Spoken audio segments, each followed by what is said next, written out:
प्रातः क्लास चल रहा था 25 जनवरी 1968 और गुरुवार को 10वें पेज की मध्याह्न में बात चल रही थी। पगड़ियों की बात चल रही थी कि हर राजाई में राजाओं की पगड़ियां अलग अलग होती हैं। गांव-गांव की पगड़ियां, रीति रिवाज अलग अलग होते हैं। तो तुम बच्चों को सोचना है कि तुम किस डायनेस्टी में जाएंगे, कौन सी राजाई में जाएंगे, तुम्हारी ड्रेस क्या होगी, सो भी तुम जान जाएंगे। कब जान जाएंगे? जितना बाप के नजदीक होते जाएंगे इतना सब कुछ साक्षात्कार तुम बच्चों को होता रहेगा। जो भी हैं ऐसे अच्छे अच्छे, कैसे अच्छे अच्छे है, जो बाप के नजदीक जाकर के स्थान लेते हैं।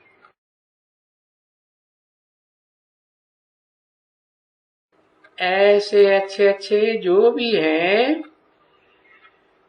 तो वो ही काम के होंगे। किसके काम के?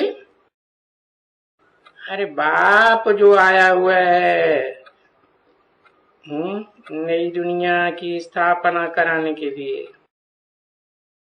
पुरानी दुनिया का विनाश कराने के लिए और नई दुनिया की पालना कराने के लिए। तो जो भी इन तीनों कामों में काम के होंगे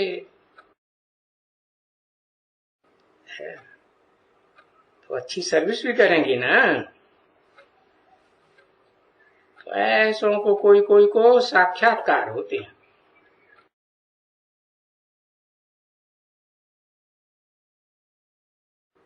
परंतु होता नहीं है कुछ जो बंदाओं के साक्षात्कार होते हैं। भक्ति मार्ग में भी होते रहे। कुछ हुआ क्या? मीरा को साक्षात्कार हुए, बैकुंठ मिल गया क्या? तो देखो पिछाड़ी में जब फाइनल हो जाता है तो तुम बच्चों का खुशी का पारा चढ़ जाएगा। क्यों? तो बुद्धि का साक्षात्कार है, अंत समय का है।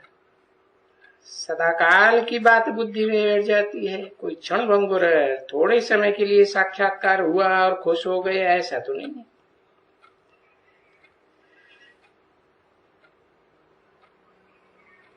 तो जब खुशी का पारा चढ़ जाता है तो अतीन्द्रिय सुख भागता है। जैसे अतीन्द्रिय सुख के लिए गायन है कि अतीन्द्रिय सुख पूछना हो तो गोप गोपियों से पूछो।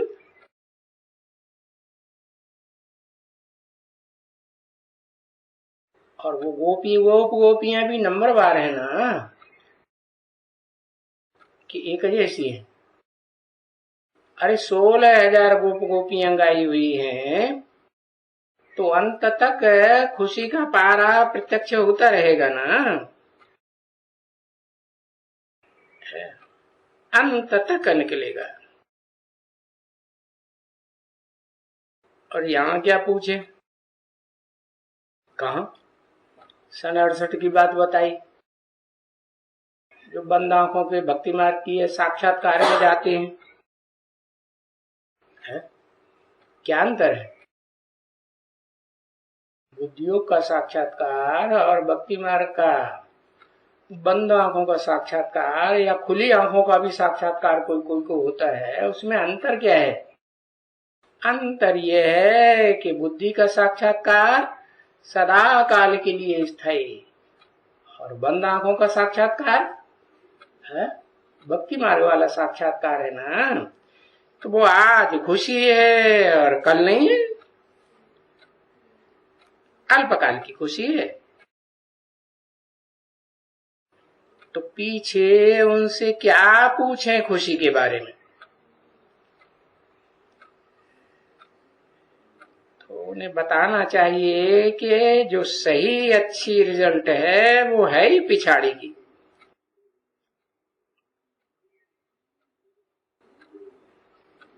पिछाड़ी की क्यों? कि अंत में ही जाकर के सबका संपूर्ण पुरुषार्थ प्रत्यक्ष होता है। वो भी कौन? वो भी वो जो पढ़ाई पढ़ते पढ़ते एकदम पक्के हो जाते हैं।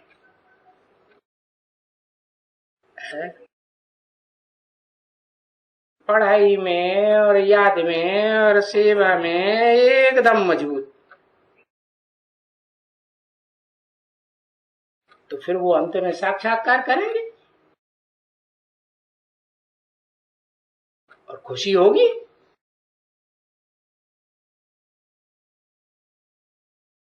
क्योंकि ये तो खुशी सबको होती है ना। मना सबको क्यों? आगे पीछे की बात है।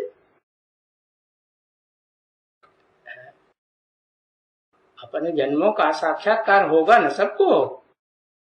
अपने आत्मा का जो पार्ट है उसकी मालूमात पड़ेगी ना। बाकी ये है कि फर्क तो होता ही है स्टूडेंट्स की पढ़ाई में। कोई 90 मार्क से पास करने वाले, कोई 10 मार्क से पास करने वाले, तो फर्क हो जाता है ना। तो जिनके मार्क्स ऊंची स्टेज में होते हैं उनको तो कापारी खुशी चढ़ती है।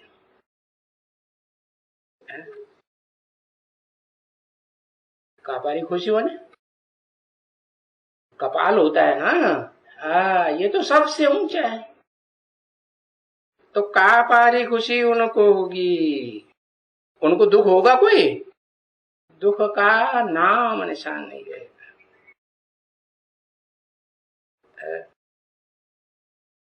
हाँ,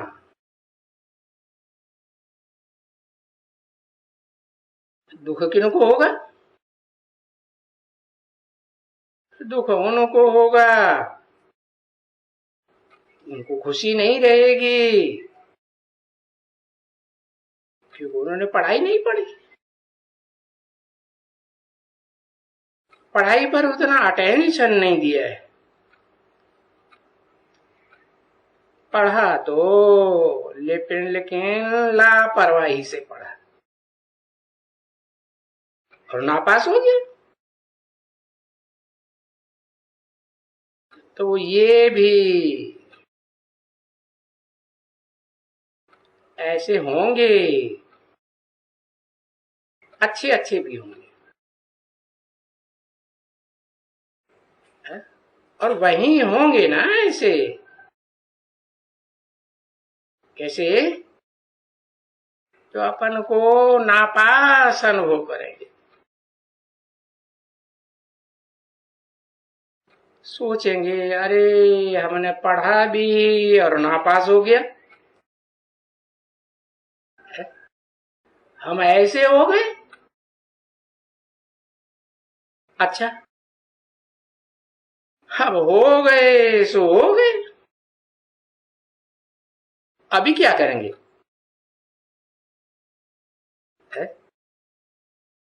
वहां फिर दूसरा चांस तो नहीं मिलेगा ना। है? जो अंत की फाइनल रिजल्ट होगी उसमें दूसरा चांस मिलेगा क्या? है? नहीं मिलेगा। और यहां इस दुनिया में क्या होता है? यहाँ तो देखो नापास होते हैं फिर 12 महीना पढ़ते हैं। 2-4 बार भी अगर फेल हुए तो फिर पढ़ते हैं और पास हो जाते हैं। परंतु यहाँ तो अंत में जो रिजल्ट निकलेगी उसमें कुछ भी नहीं कर सकेंगे।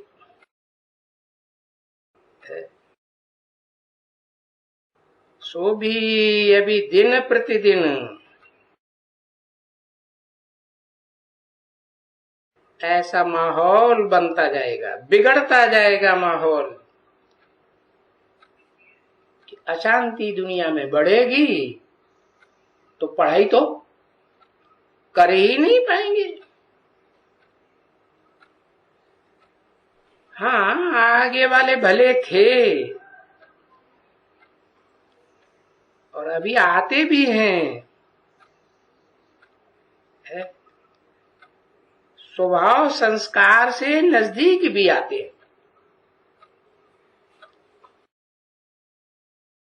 कोई न कोई घर में जन्म लेकर के आते हैं और फिर वहां बड़े होकर के फिर यहाँ आ जाते हैं, यहाँ पहुंच ही जाते हैं। क्यों? क्योंकि पूर्व जन्म के जो ब्राह्मणत्व के संस्कार हैं वो उनको इधर खींच लेते हैं।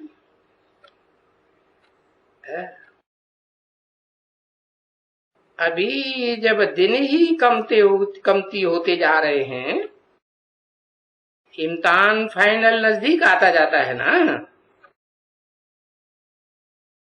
तो फिर रिजल्ट क्या होगा?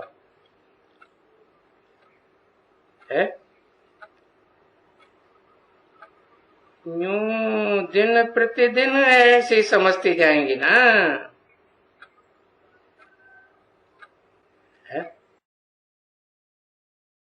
क्योंकि माहौल तो बिगड़ता ही जाएगा, बिगड़ता ही जाएगा। समझते जाएंगे कि भाई अभी बच्चा पैदा होगा तो क्या होगा, बिना सामने खड़ा है, क्या होगा फिर उस बच्चे का? अरे बच्चा फिर कोई पुरुषार्थ कर सकेगा? नहीं कर सकेगा ना। तो दिन प्रतिदिन बुद्धि में बैठता जाएगा।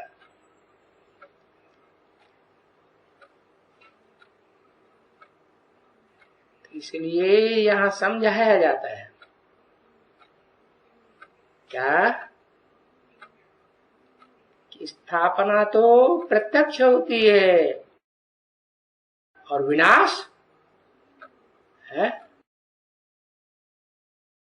प्रत्यक्ष क्या होता है, स्थापना है या विनाश है?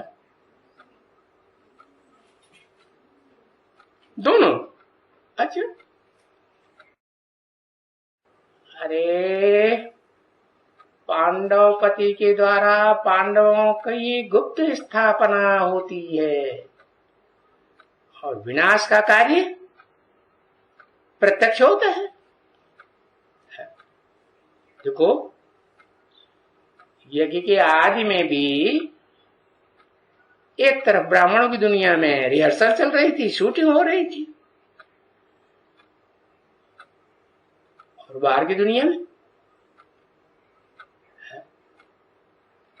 विनाश का जो साज और सामान जो बनकर के तैयार हुआ छोटे रूप में 20-20 मेगावाट की बम्बियां तैयार हुई, तो प्रत्यक्ष हो गई ना कि गुप्त रही? प्रत्यक्ष हो गई। तो विनाश और विनाश का साज सामान तो प्रत्यक्ष रहता है, लेकिन स्थापना नई दुनिया की गुप्त रूप में चलती रहती। इसलिए यहां वाले तो जाएंगे भी नहीं। कहां? तो बाहर की विकारी दुनिया में, विनाशी दुनिया में।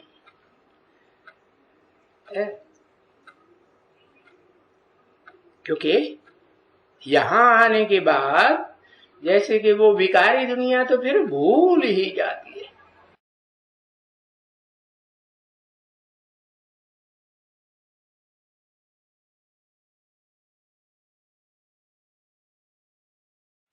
अच्छा, सर सेंटर्स के प्रजापिता ब्रह्मा मुख वंशावली।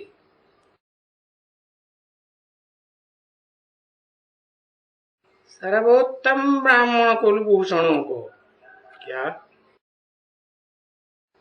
सर्वोत्तम शब्द क्यों लगा दिया? तो ब्राह्मणों की अनेक कुरियां है ना, है? यहाँ ब्राह्मणों की अनेक कुरियां बनती हैं, नंबरवार तो नंबरवार पीढ़ियों में फिर देवताएं बन करके जन्म लेते हैं। और वो ही कच्चे देवताएं जो यहाँ कच्चे ब्राह्मण बनते हैं, कच्ची पढ़ाई पढ़ते हैं, तो द्वापर युग से दूसरे धर्म में क्या होता है, कन्वर्ट हो जाते। तो कौन से ब्राह्मणों के प्रति बोला? सर्वोत्तम ब्राह्मण कुलभूषण, वो जो प्रजापिता ब्रह्मा मुख वंशावली। सिर्फ ब्रह्मा मुख वंशावली नहीं कहा, क्या? प्रजापिता। वो अपने नाम के आगे प्रजापिता शब्द जरूर लगाएंगे। कोई पूछता है द्वापर युग से द्वैतवादी धर्म आते हैं इस दुनिया में, तो कन्वर्ट होती है ना तो मैं वही जो बाद वाली पीढ़ियों में सतयुग में जन्म लेती है, वो कच्ची कन्वर्ट होने वाली आत्माएं हुई ना। हाँ, तो द्वैतवादी जो धर्म आते हैं इस दुनिया में, तो वो कन्वर्ट हो जाते हैं, उनके संग के रंग में प्रभाव में आ जाते हैं। तो बाप उन्हों को याद प्यार नहीं देते हैं, किनको देते हैं? जो सर्वोत्तम, जितने भी मुख वंशावली ब्राह्मण हैं, है उनमें भी नंबरवार है, नहीं है? हाँ, कोई किस धर्म के बीज, कोई किस धर्म के बीज, कोई में मोटा छिलका चढ़ा हुआ है दूसरे दूसरे धर्मों का संग के रंग का, कोई में पतला छिलका चढ़ा हुआ है, थोड़े जन्मों का चढ़ा हुआ है। तो सर्वोत्तम ब्राह्मण कुलभूषणों के प्रति और स्वदर्शन चक्रधारी, क्या? स्व माने आत्मा, दर्शन माने आत्मा के 84 के चक्र में अपने पार्ट को जो देखने में प्रयत्नशील रहते हैं, क्या?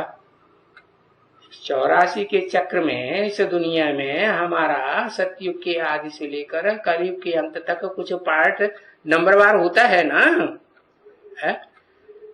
तो उस मनन चिंतन मंथन में जिनकी बुद्धि लगी रहती है, ऐसे स्वदर्शन चक्रधारी। और वो बुद्धि कब लगती है? जितना जितना ईश्वरीय सेवा में चक्कर लगाते रहेंगे, उतना उतना मनन चिंतन मंथन बुद्धि में चलता रहता है। तो बोला स्वदर्शन चक्रधारी बच्चे है, कैसे बनते हैं? सर्विस करने से। सर्विसेबल बच्चे होते हैं। बाप कहते भी है, मैं सर्विसेबल बच्चों को याद करता हूं। सर्विसेबल कब बनते हैं? अच्छे अच्छे अच्छे से पढ़ाई पढ़ते हैं, मनन चिंतन मंथन करते हैं, है? तो अपने अनेक जन्मों का अमृत रस निकाल लेते हैं। क्या अमृत रस माने? विश्व सुखदायी कि अमृत सुखदायी? अमृत सुखदायी। तो देखो ऐसे वफादार बच्चों को है,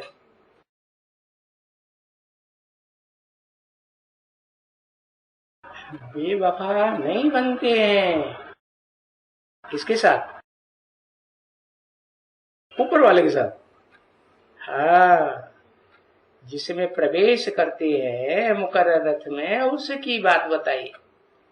उसके साथ जिनका जिनका गहरा संबंध जुड़ता है, प्यार का, स्नेह का, कौन सा संबंध होता है?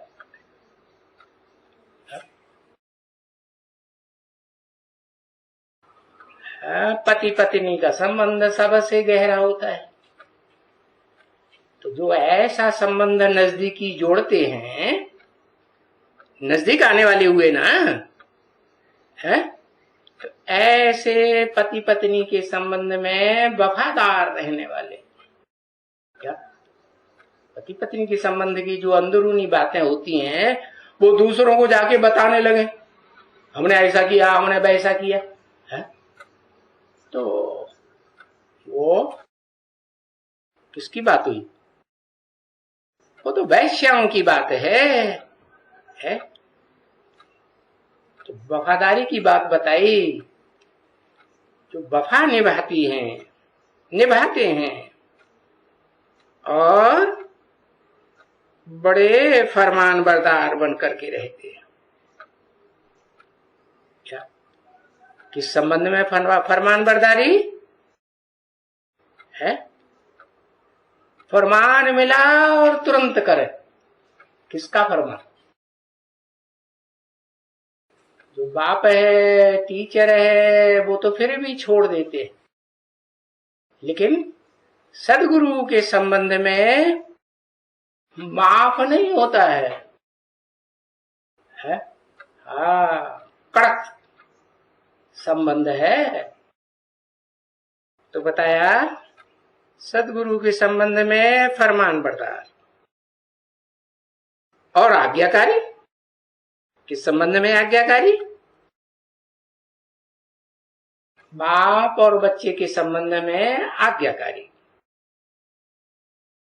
ऐसे बच्चों के प्रति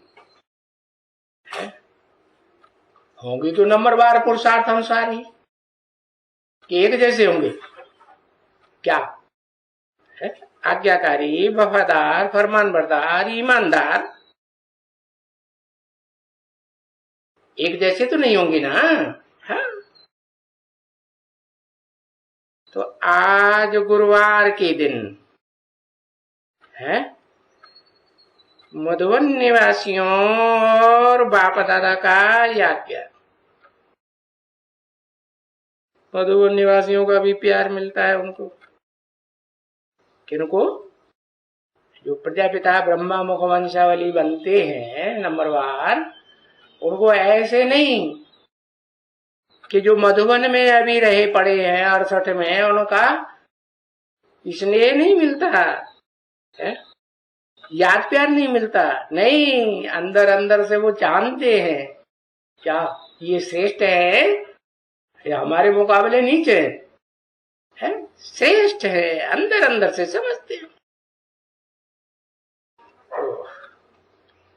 मधुबन निवासियों का भी याद प्यार और बाप दादा का भी याद प्यार। Good morning. ऐसे मीठे मीठे रूहानी बच्चों के प्रति क्या?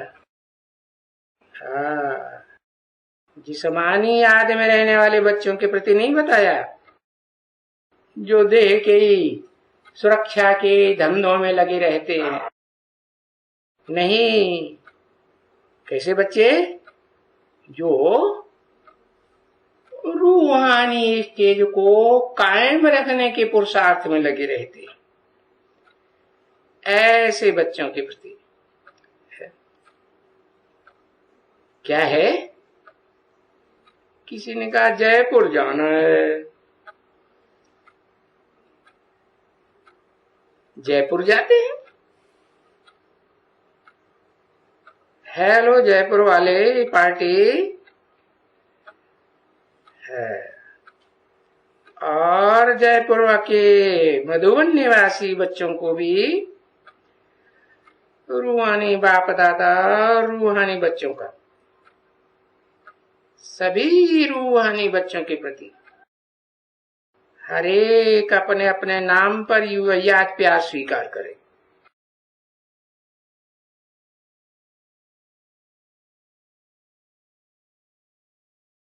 याद प्यार भी और गुड मॉर्निंग।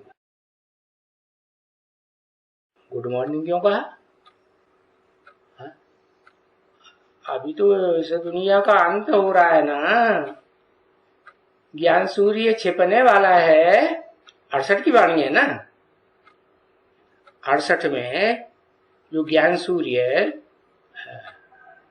दादा लेखराज ब्रह्मा में प्रत्यक्ष था या नहीं था? था तो है? क्योंकि बाप तो मुकर्रर के बगैर प्रवेश करते हैं क्या? नहीं, तो था या नहीं था? मुकर्रर कब कहा जाए? कभी है साथ में, कभी नहीं है, तो मुकर्रर कहेंगे? नहीं, वो तो सदा काल साथ है। दादा लेखराज ब्रह्मा में प्रवेश करते हैं तो भी मुकर्रर हमारी आत्मा के साथ हैं या नहीं है? साथ ही। तो बताया गुड मॉर्निंग। गुड मॉर्निंग माने? मॉर्निंग माने सतयुग रूपी सवेरा। कैसा सवेरा? गुड। गुड माने अच्छा सवेरा। ऐसे ही नहीं कि त्रेता के अंत में जाकर के नहीं बताया। किसी ने कुछ कहा? अरे तुमने कोई रिजल्ट दिया थोड़े ही। रिजल्ट देनी चाहिए ना लिस्ट की, वो लिस्ट नहीं दिया।